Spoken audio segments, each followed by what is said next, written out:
नमस्ते सभी को, आप सभी का स्वागत है आपके अपने YouTube channel dynamic education academy पर एक महत्वपूर्ण वीडियो में। आज के इस वीडियो में आपको झारखंड पॉलिटेक्निक 2024 के काउंसलिंग के प्रक्रिया के संबंध में आपको जानकारी दी जाएगी कि काउंसलिंग कहाँ से करेंगे, कैसे करेंगे, कौन सा कॉलेज और ब्रांच आपको पहले सेलेक्ट करना चाहिए, एडमिशन के समय आपका कौन कौन सा डॉक्यूमेंट रहना ज़रूरी है, ठीक है।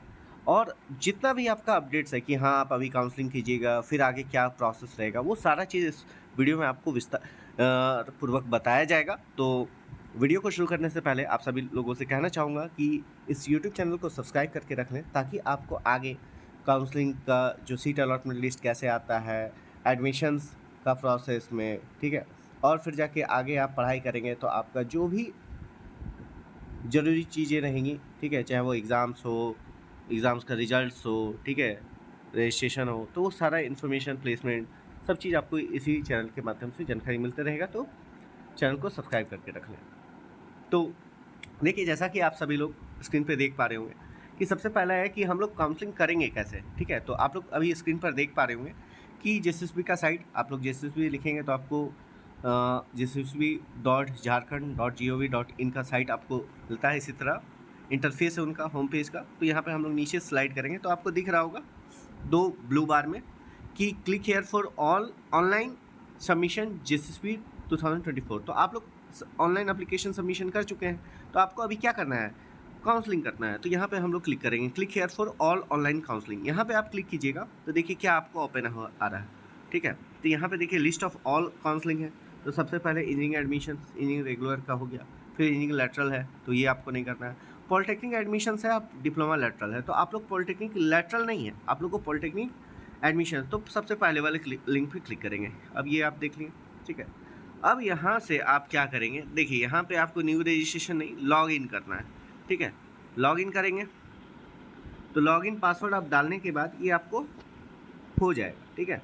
इसके बाद फिर आपको पेमेंट का ऑप्शन आएगा। पेमेंट के बाद अपना आप क्या करेंगे, काउंसलिंग का आप मतलब कि चॉइस फिल कीजिएगा कि कौन सा कॉलेज चाहिए और आपको कौन सा ब्रांच चाहिए। तो फिर आपको देखिए आगे हम लोग क्या क्या प्रश्न रखे हैं कि काउंसलिंग कहाँ से करेंगे, कैसे करेंगे, ये तो मैंने बता दिया, ठीक है। तो वहाँ से आप लॉगिन करने के बाद जस्ट आपको पेमेंट करना होगा, जो भी आपका फ़ी है, चाहे वो 400 हो चाहे 250 हो, जितना आपको करना रहेगा वो आप कीजिएगा, ठीक है।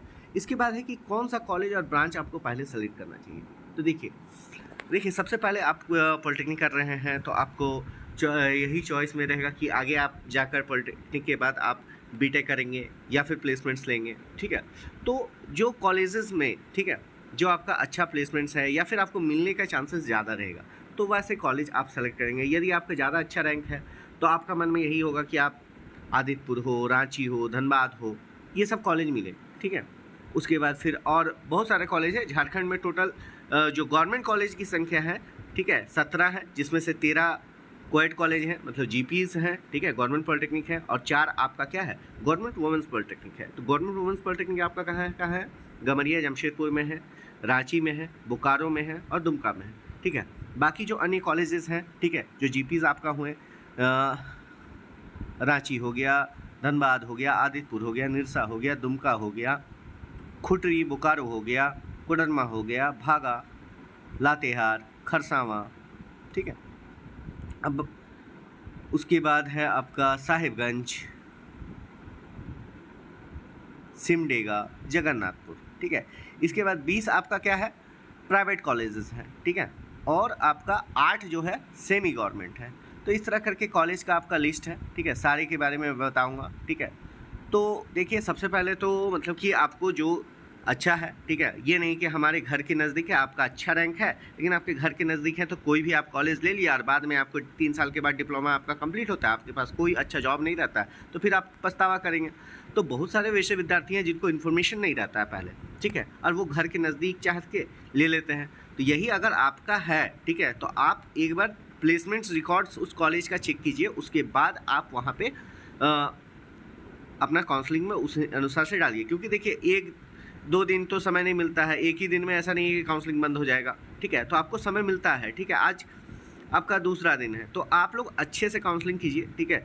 जैसे मैंने सारे कॉलेजेस का नाम बताया, ठीक है, जैसा आप लोग भी अभी जान रहे होंगे कि जो सबसे अच्छा प्लेसमेंट जो रिकॉर्ड होता है झारखंड में, ठीक है, जिनका अच्छा रैंक रहता है अंडर 100, 200, 300, तो वो आदित्यपुर के लिए भागते हैं, ठीक है। उसके बाद रांची धनबाद का नंबर रहता है, ठीक है। तो इसी तरह करके आप वहाँ का प्लेसमेंट्स रिकॉर्ड देखिए, चेक कीजिए, उसके अनुसार से आप वहाँ पे एडमिशन्स लीजिए। अब देखिए कि ये तो मैंने मतलब कि गर्ल्स बॉयज़ जो भी मेरे भाई बहन हैं जो इस बार डिप्लोमा में एडमिशन लेना चाहते हैं, दोनों के लिए बोला, ठीक है। अब देखिए जो वुमेंस के लिए हैं, ठीक है, जो मेरी बहनें हैं, ठीक है, जो इस बार एडमिशन लेने वाली हैं, तो उनको मैं सजेस्ट करूँगा कि देखिए यदि आपका रैंक ज़्यादा है तो आप लोग देखिए कि जो भी आपका कॉलेज है, चाहे वो GWP जब गमरिया हो, GWP रांची हो, GWP बोकारो हो, GWP दुमका हो, ठीक है, तो इसमें आप इसको भरिएगा, ठीक है, इसको पहले रखिएगा। यदि आपका जो पहले प्रायोरिटी अगर आप आदित्यपुर, धनबाद और रांची देते हैं, तो उसके बाद आपको रखना होगा, ठीक है, आपको रखना होगा क्या क्या, आपको रखना होगा गमरिया रखिए, ठीक है, ये आपके लिए अच्छा रहेगा। फिर रांची रखिए, बोकारो रखिए, ठीक है। उसके बाद फिर आप देखिए कि उसके बाद कौन सा कॉलेज में अच्छा प्लेसमेंट है, उसके बाद आप अदर ऑप्शंस पे जाइए, ठीक है। उसके बाद प्राइवेट कॉलेज में भी अच्छे अच्छे ऑप्शंस हैं जिसको आप लोग अपना वहाँ का प्लेसमेंट रिकॉर्ड्स हिस्ट्री देखकर कर सकते हैं। तो यहाँ पे दो चीज़ हम लोग कवर कर चुके हैं कि काउंसलिंग कहाँ से कैसे करेंगे, कौन सा कॉलेज है, ब्रांच के लिए देखिए कि आपको अभी क्या है, आप किस फील्ड में जाना चाहते हो, कहाँ पे आपका कैसा इंटरेस्ट है, ठीक है, कौन सा ब्रांच का कैसा मतलब कि क्या आपको अपॉर्चुनिटी रहेगा। तो ये देखिए मैं एक वीडियो में तो बता नहीं सकता हूँ, तो ऐसे आप लोग अपने इंडिविजुअल देखिए खुद से लोगों को रिसर्च करना चाहिए, ठीक है। किसी के बोलने पे नहीं हमको मैकेनिकल में चले जाना है, हमको इलेक्ट्रिकल में चले जाना है, तो हमको CS में चले जाना है, माइनिंग मेटल किसी में भी ब्रांच में नहीं चले जाना है, ठीक है। आपके पास यूट्यूब बहुत अच्छा साधन है जो आपको बताएगा कि आपका आगे का कैरियर अपॉर्चुनिटी क्या क्या हो सकता है। ये आपको खुद यूट्यूब से पता चल सकता है, खुद मतलब कि वहाँ पे अलग अलग लोग अपना राय रखते हैं, ठीक है, तो आप लोग वहाँ से देख सकते हैं। अब आगे बताते हैं कि आपको कौन कौन सा डॉक्यूमेंट्स चाहिए होगा, ठीक है। तो देखिए जो भी डिप्लोमा में एडमिशन लेते हैं वो दो तरह से माध्यम से आते हैं, ठीक है। दो माध्यम से क्या क्या आते हैं, एक आपका ITI करके भी आते हैं कुछ लोग, ठीक है, उसका मतलब कि अलग क्राइटेरिया है, तो उस तरह करके कर सकते हैं, या फिर 10th के बाद, ठीक है। तो सबसे पहले आपको क्या होना चाहिए, ठीक है, क्या क्या डॉक्यूमेंट होना चाहिए। तो यहाँ पे आप लोग देखेंगे तो देखिए, और मैं मतलब कि देखिए सबसे पहले तो यहाँ पे एक और चीज़ आप लोग को बता देना चाहूँगा कि जैसे मैंने कॉलेजेस का नाम लिया, ठीक है, ये मैंने कॉलेज का जो सीट मैट्रिक्स है अपने टेलीग्राम चैनल पे मैंने डाल दिया है। तो आप लोग बाकी कॉलेज, ठीक है, पहले गवर्नमेंट डालिए, फिर सेमी गवर्नमेंट डालिए, फिर प्राइवेट में, ठीक है, जो आपको बेहतर लगे, जहाँ प्लेसमेंट का अच्छा रहे, ठीक है। अगर मान लीजिए कि किनको मतलब होते हैं कि मतलब कि देखिए GP मतलब सेमी गवर्नमेंट, सेमी गवर्नमेंट, फिर प्राइवेट करते हैं, ठीक है, तो वैसे भी आप लोग कर सकते हैं, ठीक है, जैसे आपको बेहतर लगे, ठीक है। इसके बाद मैं डॉक्यूमेंट पे आऊँगा। डॉक्यूमेंट में देखेंगे, डॉक्यूमेंट में तो सबसे पहले आपका, ठीक है, कि पॉलिटेक्निक का देखिए, पॉलिटेक्निक का आप एग्ज़ाम दिए हैं तो पॉलिटेक्निक का आपका एडमिट कार्ड होना चाहिए, रिजल्ट होना चाहिए, और देखिए सीट अलॉटमेंट आएगा, ठीक है, सीट अलॉटमेंट लिस्ट आएगा तो आपको 1000 वहीं पे उसी तरह आप लॉगिन कीजिएगा वहाँ पे जाकर, ठीक है। आपको वहाँ पे अलॉटमेंट लेटर आपको आ जाएगा, ठीक है। उसको डाउनलोड करने के लिए आपको 1000 फ़ी पे करना रहता है, जो बाद में आपके एडमिशन फ़ी में एडजस्ट हो जाता है, चाहे वो फर्स्ट ईयर में चाहे सेकेंड ईयर में, ठीक है, तो आपको वो एडजस्ट हो जाएगा। इसके बाद आपका देखिए कि आपका जो मैट्रिक आप किए हैं, ठीक है, उसका एडमिट कार्ड होना चाहिए, मैट्रिक का मार्कशीट होना चाहिए, मैट्रिक का पासिंग सर्टिफिकेट होना चाहिए, और एक आपको माइग्रेशन सर्टिफिकेट मिलता है, कहीं कहीं नहीं मिलता है किसी किसी बोर्ड में, तो उनका मतलब कि आप रखेंगे माइग्रेशन शायद मिलता कंफर्म है, ठीक है, माइग्रेशन, क्योंकि देखिए ये एक इम्पॉर्टेंट डॉक्यूमेंट है तो ये आपको मिलना है। और कॉलेज से आपको देखिए ट्रांसफ़र सर्टिफिकेट जिसको TC बोलते हैं, स्कूल लिविंग सर्टिफिकेट बोलते हैं, कॉलेज लिविंग सर्टिफिकेट बोलते हैं, तो वो आपको स्कूल से मिल जाएगा। कैरेक्टर सर्टिफिकेट, किसी किसी का TC में ही कैरेक्टर लिखा रहता है कि he is of good behaviour, good character, ठीक है। फिर आपका पासपोर्ट साइज़ का 8 से 10 फोटोग्राफ रखिएगा, ठीक है, फॉर्मल में, ठीक है। और आधार कार्ड हो गया, रेजिडेंशियल सर्टिफिकेट चाहिए ही है, ठीक है, चाहे वो CO का हो, SDO का हो, DC का हो, कास्ट सर्टिफिकेट होना चाहिए, BC1 BC2 ST कैंडिडेट्स के लिए, ठीक है। फिर BC1 BC2 और ST कैटेगरी के लिए भी कास्ट सर्टिफिकेट चाहिए होता है, चाहे वो CO से बना हो, SDO से बना हो, DC से बना हो। EWS सर्टिफिकेट जनरल कैंडिडेट्स के लिए होता है, जो लोग अपना EWS में येस भरे होंगे। इनकम सर्टिफिकेट सभी के लिए, जो भी TFW कोटा के लिए येस भरे होंगे, ठीक है। तो ये सब डॉक्यूमेंट आपको लगता है। देखिए अब देखिए जब आपका सीट अलॉट हो जाएगा, यही सब जो डॉक्यूमेंट्स है आपका ये सब पहले से होना चाहिए। देखिए और एक चीज़ है, BC1 BC2 कैटेगरी के स्टूडेंट्स को नन क्रीमी लेयर सर्टिफिकेट भी होना ज़रूरी है, ठीक है। तो वो भी आप बना के रखवा लीजिए होंगे तो बढ़िया है, अगर नहीं दिए होंगे तो अभी भी अप्लाई कर दीजिए, ठीक है।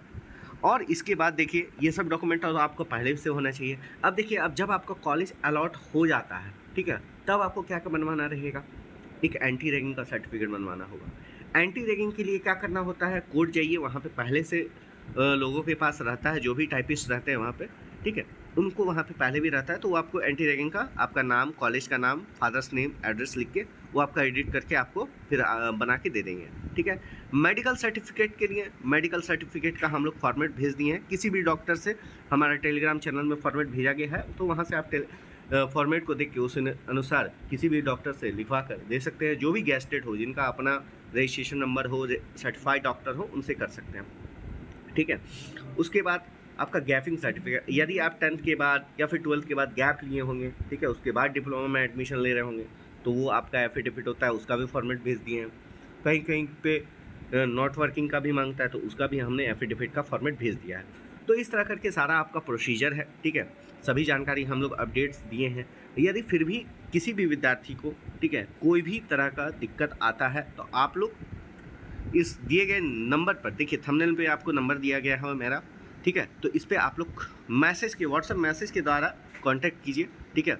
जब भी हम लोग फ्री रहेंगे आपको जवाब दिया जाएगा, हेल्प किया जाएगा, ठीक है। कॉल के लिए देखिए एक समय के बाद, मतलब कि टाइम के बाद नंबर बंद हो जाता है, लेकिन आपको व्हाट्सएप पे भी आपको बाद में भी जब भी हम फ्री रहेंगे तो जवाब मिल जाएगा, ठीक है। तो इसीलिए चैनल को सब्सक्राइब कर लीजिए, आगे भी इसी तरह आप लोग को हेल्प मिलता रहेगा। इस चैनल के माध्यम से आप लोग इस पर जुड़े रहें। बहुत बहुत सपोर्ट इस चैनल के माध्यम से आपको मिलता रहेगा। इस वीडियो में इतना ही, जल्दी आपसे मिलेंगे एक नए वीडियो में। जय हिंद, जय भारत, भारत माता की जय, वंदे मातरम।